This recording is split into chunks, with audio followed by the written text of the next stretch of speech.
Antibiotic resistance is the best evidence for evolution, and we respond to an overflowing mailbag on the Green River Formation and the Ashley Phosphate beds. This is Genesis Week.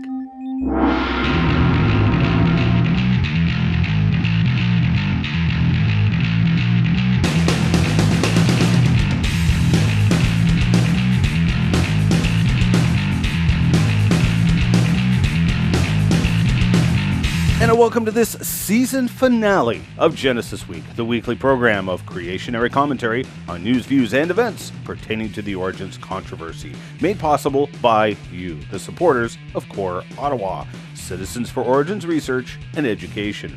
Excellence in pirate broadcasting, we set up our studios in my nephew's treehouse so we could continue to bring you the information the anti-creationists don't want you to see or hear, and we give glory to our creator while doing it.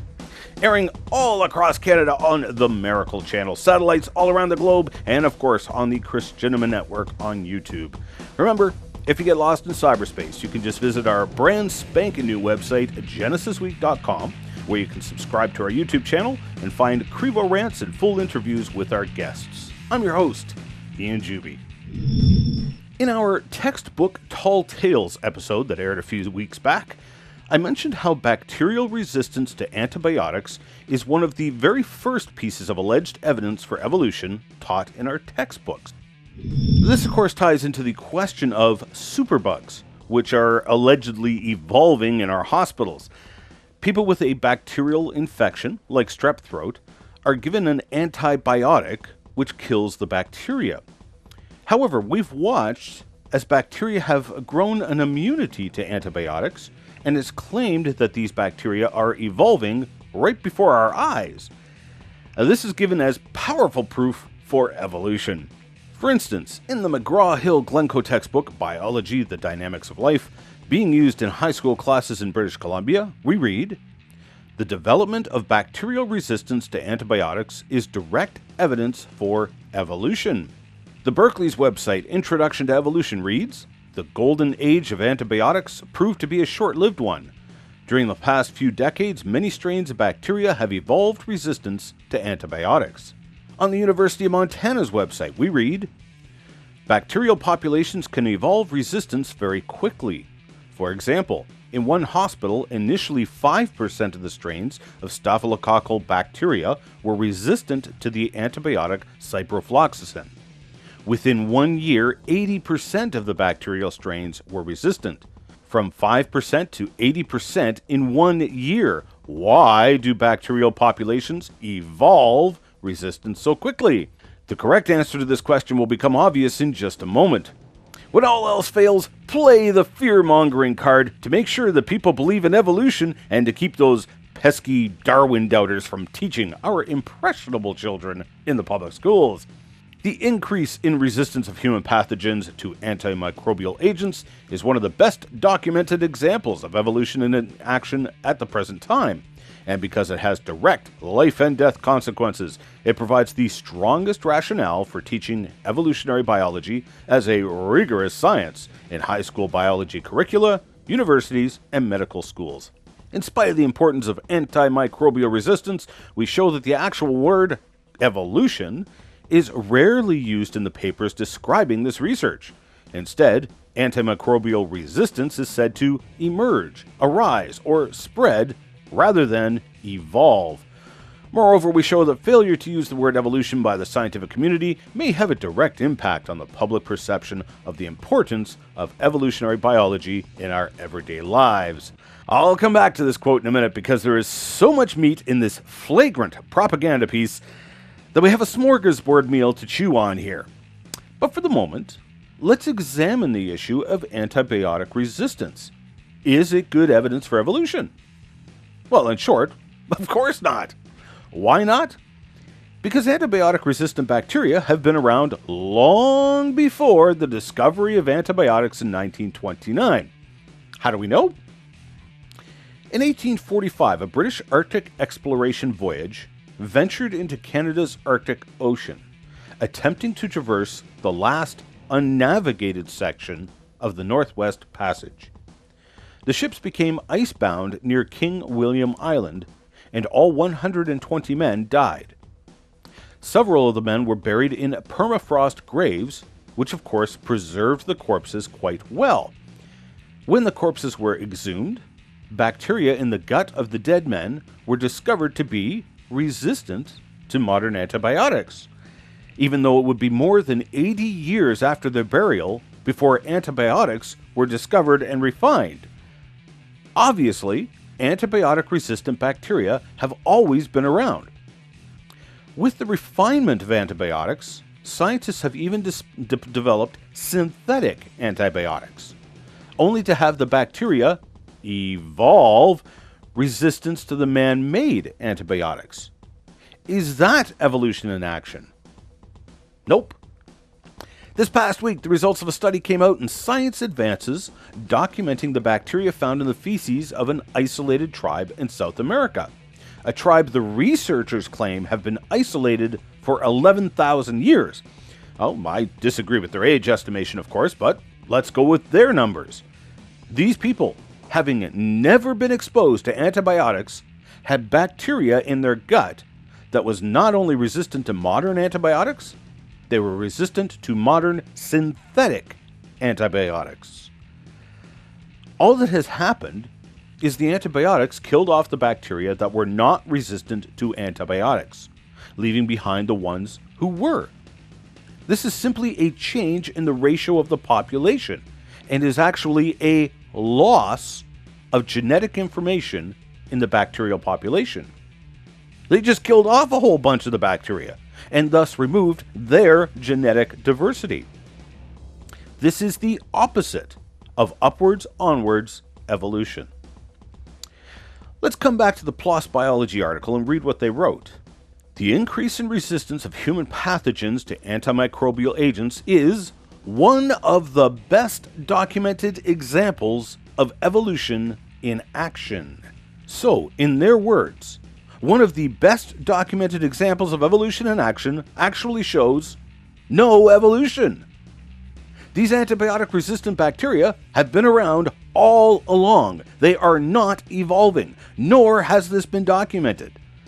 They then claim it provides the strongest rationale for teaching evolutionary biology as a rigorous science in high school biology curricula, universities, and medical schools. You do realize that now, because this has been shown to be a completely bankrupt tenet, that you have now just given the strongest rationale for removing evolutionary biology from high school biology curricula, universities, and especially medical schools. Right? It should be removed because it's patently false. The authors continue to, frankly, whine. In spite of the importance of antimicrobial resistance, we show that the actual word evolution is rarely used in the papers describing this research. Instead, antimicrobial resistance is said to emerge, arise, or spread, rather than evolve. Moreover, we show that the failure to use the word evolution by the scientific community may have a direct impact on the public perception of the importance of evolutionary biology in our everyday lives. Question: Bible-believing young Earth creationists acknowledge antibiotic-resistant bacteria and the importance of combating them to have a direct impact on the health of the public. So why is it that you somehow think we need evolutionary biology? The research papers did not use the word evolve because the bacteria did not evolve. The words they used, such as emerge, arise, or spread, are technically accurate. That's why they used those words instead of the word evolved. There is no evolution here. The antibiotic-resistant bacteria have always been there. And this paper, as well as the textbooks used in our high schools, are flagrant propaganda. You do not need evolutionary education to understand antibiotic resistance, nor is antibiotic resistance somehow evidence for evolution. Stick around, we'll be back in 1 minute with the mailbag. The Complete Creation video series is just that, an exhaustive look at the science, philosophy, and theology behind the creation-evolution debate. In this 12-DVD series, Ian Juby starts off with a 1-hour presentation for the children in God's little creation.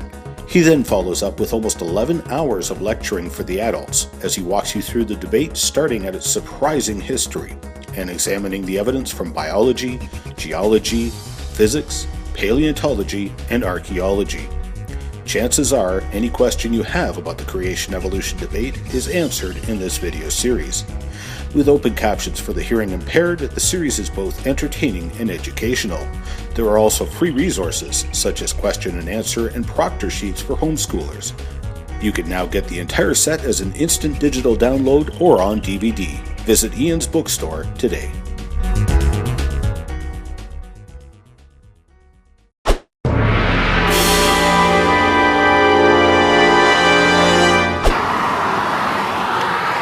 Woohoo! Mail for me?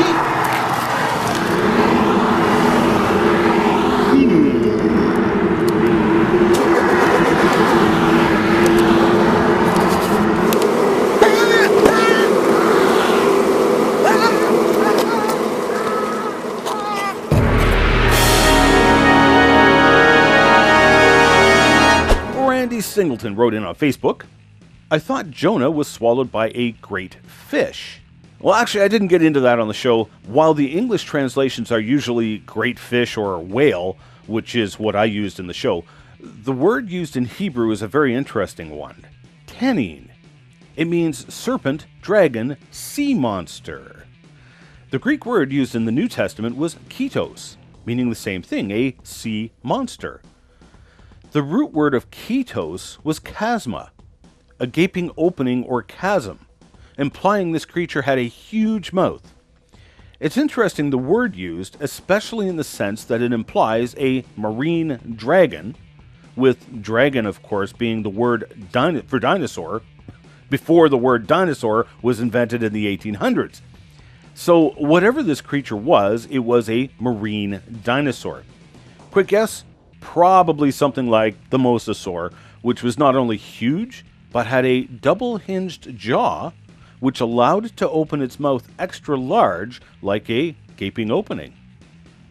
Thanks for writing in, Brandy. It's interesting to watch waves of the same questions all come in from viewers at the same time.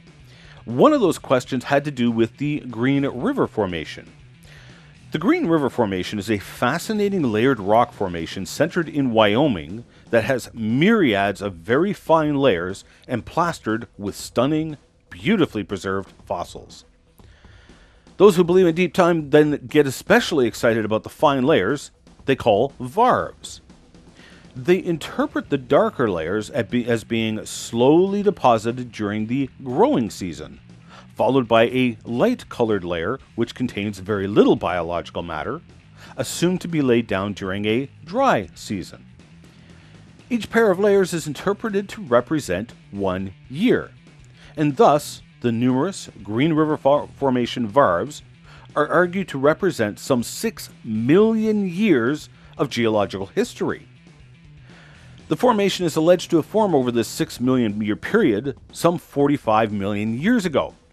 Clearly, this is a problem for the believers of a 6,000-year-old Earth, isn't it? Well, not so fast. Let us first break down the facts from theory and interpretation.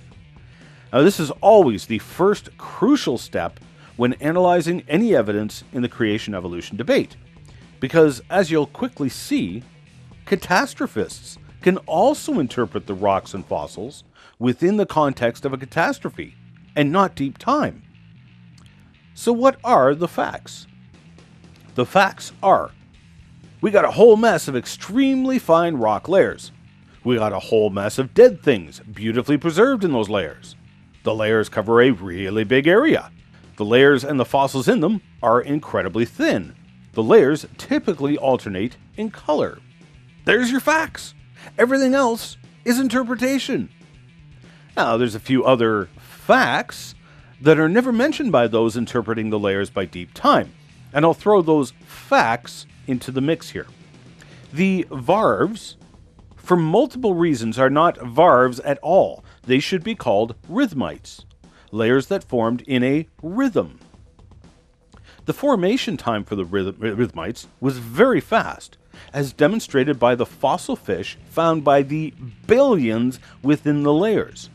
Fish so perfectly preserved that they even have their scales and eyes intact. My challenge for those who use the Green River Formation as evidence for deep time is simple. Show me an example of this happening today. Fish becoming buried year after year, perfectly preserved. You will not find any. You know why? Multiple reasons. The biggest reason is the extremely rapid decay of fish when they die. There's dozens of examples every year of mass fish die-offs that occur, such as this one, only in Quebec this past week. Notice several things. The dead fish float. They do not sink to the bottom of the lake and become buried. They float, then rot within days and are eaten by scavengers.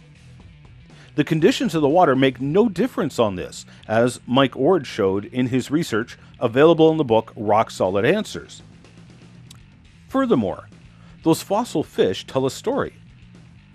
Probably the most common fossil fish found in the Green River Formation is Knightia, and it's still around today. It's known as the herring. Let's assume the 45 million year age is correct. What has happened? 45 million years of evolution has caused the herring to evolve into the herring. The only change that has taken place is in the name. Remember that in 1/10 of that 45 million year time frame, ape-like creatures like Lucy were supposed to have undergone radical changes to become modern man. So the fossils do not help evolution whatsoever. But the herring has evolved in one way. It evolved into a flatfish. Notice that the fishes have been squished so incredibly flat that even the bones protrude through the skin. Everyone, including those who adhere to deep time, agrees that this was caused by the weight of the sediments piled on top of the fish. Well, let's do some math and physics. The pressures required to do this are enormous, hundreds of pounds per square inch or more. In order to produce that much pressure, you would have to stack hundreds of feet of sediments on top of the buried fish. Now, obviously, this was done before the fish turned to stone, because the fish itself is squished. It had to happen before the sediments turned to rock, because they were still compressible. It had to happen before the fish rotted, because the fish are immaculately preserved. The Green River rhythmites average less than 2 millimeters thick, or less than 1/16 of an inch. That's some 40,000 alleged years for 200 feet of sediments. Those who believe in deep time must believe that somehow billions of fish spread out over a provincial-sized area were buried and did not rot for some 40,000 years, while year after year, the lake bottom slowly deposited on top. To say this is contrary to every bit of scientific observation is an understatement. It's obvious that the Green River Formation rhythmites were rapidly deposited, probably within days, as we can see that fish rot within days, no matter what the conditions. When I brought up these fossils, some argued that perhaps the lake had dried up, leaving the fish on the surface of the now dried lake bottom, ready to be buried by the next rainfall coming into the lake. Well, my response is simple. If you listen carefully, even now, 45 million years later, you can still hear the cry of the seagulls. It's nonsense! Why would you stubbornly cling to your bankrupt theory of deep time when all rational evidence argues against it? Furthermore, it isn't just fish you find buried in the rhythmites of the Green River Formation. You find bats, snakes, plants such as the palm tree, birds, alligators, and even Heracothyrium. Organisms that come from completely different environments, all buried together. Oh, and all of those fossils were also squished incredibly thin. You realize how much pressure it requires to squish an alligator or a Heracothyrium? You would require a mountain of sediments piled on top of the animal before it rotted, as the animals were obviously squished while there was still flesh on the skeleton, otherwise there would have been nothing to squish. But as for the rhythmites themselves, there's a lot of anomalies that refute the idea that the layers represent years. For example, there are 2 volcanic ash beds layered into the Green River Formation. These obviously represent 2 separate volcanic events. So the number of the layers between the ash beds should be the same everywhere if the rhythmites actually represented years. But yet the count is different by the hundreds of layers depending on where you count. Obviously, the layers do not represent time. Further to that, if you actually measure the thickness of the rhythmites, you'll find that the layers thicken as you go out towards the edges of the formation. The exact opposite of what we would see if it were the bottom of a lake, which would be filling in as a basin. Lastly, if the skeptics actually got out and dug in the Green River Formation, they'd see fossil fish poop, and occasionally fossil fish themselves, which go through multiple layers. Fish coprolites, or fish fossil poop, is very common in the Green River Formation, but fish poop disintegrates even faster than the dead fish themselves. So, as John Mackay put it, either you have evidence of the most constipated fish in Earth's history, or you have evidence that the varves do not represent years. These are only some of the facts that refute the idea that the Green River Formation represents millions of years. The evidence is best explained by a large, watery catastrophe, like the flood of Noah, which would have made deposits in a rhythm with the moon, tides, and waves, quickly burying animals and plants from all environments together. Thanks to those of you who wrote in. Peter Bilmer also wrote in on Facebook. Apropos science educators or people who pretend to be one, a creepy YouTube atheist claims that a geological formation known as the Ashley Phosphate beds is composed of invisible layers, proving deep time. Can you address that claim? Is that because every evidence for evolutionism is in fact invisible and has to be imagined? Well, thanks for writing in, Peter. The Ashley Phosphate beds are a layer of sediments which are being mined today for its high quantities of phosphate, which is being used for fertilizer. These sedimentary layers are huge, covering large portions of the Carolinas and quite probably extending into Florida and up into Canada. The world-famous geologist Louis Agassiz described the phosphate beds as the greatest graveyard he had ever known. The phosphate beds have so many fossil bones in them that it's believed the phosphate itself is from bones. So, if the Ashley Phosphate beds are so loaded with such incredible fossils as to cause one of the leading geologists and zoologists of his day to call them the greatest graveyard he had ever known, why then has virtually zero been written about the fossils in the scientific literature? When you look at what was written in the 1800s, you'll probably quickly deduce why. The fossils completely ravage the evolutionary timeline. In that 18-inch thick layer, there has been found together the bones of whales, porpoises, fish, sharks, and ray sharks, including the gigantic shark Megalodon, toads, crocodiles, alligators, turtles, rabbits, monkeys, horses, tapirs, camels, elephants, rhinoceroses, mammoths and mastodons, sloths, muskrats, deer, pigs, dogs, sheep, hadrosaur dinosaurs, iguanodon dinosaurs, what are commonly called marine dinosaurs like the plesiosaurs and ichthyosaurs, and yes, human bones, teeth, and artifacts. That's right, dinosaurs, mammoths, marine reptiles from the alleged dinosaur period, and humans, all found in the same layer. As many leading evolutionists have acknowledged, if humans and dinosaurs were found together, it would demonstrate that the Earth was young. It would refute the millions of years and would refute evolution. Creation would be vindicated. So how does this atheist answer this powerful evidence, refuting evolution and affirming a young Earth and creation?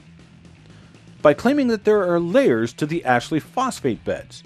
and that the marine dinosaurs, the mammoths, and the human fossils are actually separated into these individual layers. You just can't see the layers. Invisible layers. Good explanation.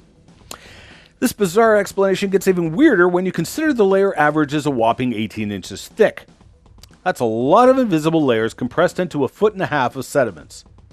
And this would also mean that the scientists who have studied it were completely blind to these layers, which is ridiculous, seeing as how they'd studied layers elsewhere and this layer was only 18 inches thick. Professor of Geology and Paleontology, F.S. Holmes, believed in the conventional evolutionary sequence. So he knew full well that humans and dinosaurs should not be found in the same layer. In fact, he wrote, "Not long after finding the above-named relics of human workmanship, and engaged in our usual visits to the Ashley bed, a bone was found projecting from the bluff, immediately in contact with the surface of the stony stratum, the phosphate rocks. We pulled it out, and behold, a human bone. Without hesitation, it was condemned as an accidental occupant of quarters to which it had no right, geologically, and so we threw it into the river. Alas, we have lived to regret our temerity and rashness. A year after, a lower jawbone with teeth was taken from the same bed, and now we have it in the cabinet." In fact, Holmes even portrayed a dinosaur and a human on the cover of his book. The only people claiming invisible layers is creepy internet atheists. Others, like Holmes, have at least tried to explain the way the fossils found together as perhaps fossils that were worked out of older and younger rocks to be washed together. Now, this theory also just plain doesn't work, and I don't have time to get into explaining that today, but it shows you that these experts who spent considerable time excavating in the phosphate beds obviously didn't think there was multiple layers there, contrary to the ignoramuses on YouTube, who obviously don't even know how to use Google to find basic information about the Ashley phosphate beds. You can read more on the Ashley phosphate beds in the book written by the late geologist John Watson, Man, Dinosaurs and Mammals Together, available at the Mount Glencoe Fossil Museum. Thanks for writing in, Peter. Alright, I have to call that a wrap and sadly shut it down for the summer. We will continue to air previous shows. I hope you'll catch us at our usual time on the Miracle Channel. And don't forget, you can visit our brand spanking new website at genesisweek.com, which will hopefully still be fairly active with current events throughout the summer months. On the Genesis Week website, you will probably still feature and respond to your comments, questions, hate mail, and poetry and memes that you can send to us in a number of ways. Remember those words of hope and warning from our Creator, the Lord Jesus Christ, who said, "I am the way, the truth, and the life. No man comes to the Father except through me." Have a wonderful summer. We are a viewer-supported program and need your support to keep this program on the air. Please pray for us, and if you wish to financially support the program, Canadians can make a tax-deductible donation to Core Ottawa, Canada North Post Office Box 72075, Ottawa, Ontario, K2K 2P4. While we cannot offer tax-deductible receipts outside of Canada, donors wishing to financially support the program can do so online at ianjuby.org/donations, and thank you for your support.